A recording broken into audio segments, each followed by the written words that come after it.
We all grow up in different places and we have a different variation of experiences, and if I can put mine down in a certain way that connects with you, then I communicate it, then I made something more than just me. My name is Nabil Nashar. My name is Abir Bulgara. My name is Bob Markachi. Okay, I'm Sueda. It's me, Iskandar Gubens. I try to find something beautiful. And so I try to take these little moments and I try to give them a larger life. Yeah, I mean, in words and strings, right? When, even from the very beginning, I actually presented the very first poem that I ever presented. It was Bila Anwan. And when it was actually last year, exactly a year. People that I'd never talked to before, they were like, oh, Kalimati Kitabati, that's you.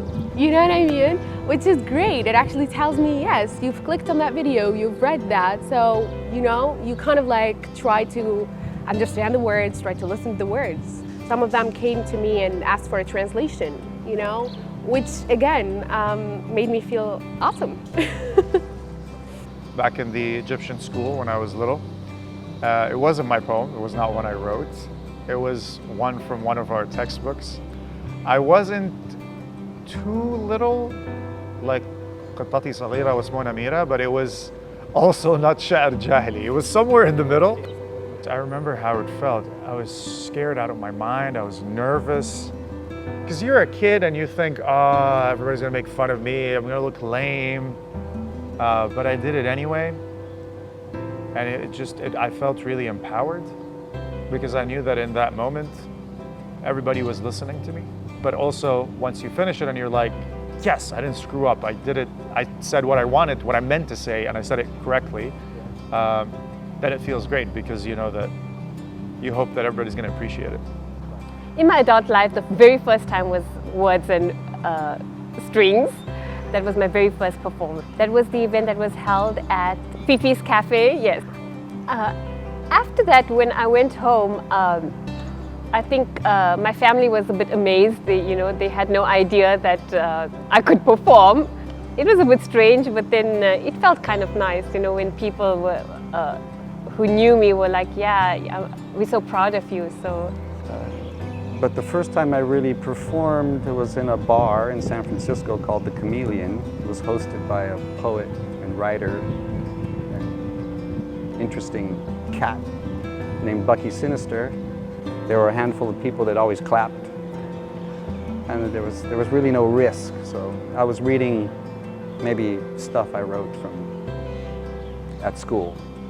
I really wasn't trying to communicate with anybody. I was just trying to share what I did.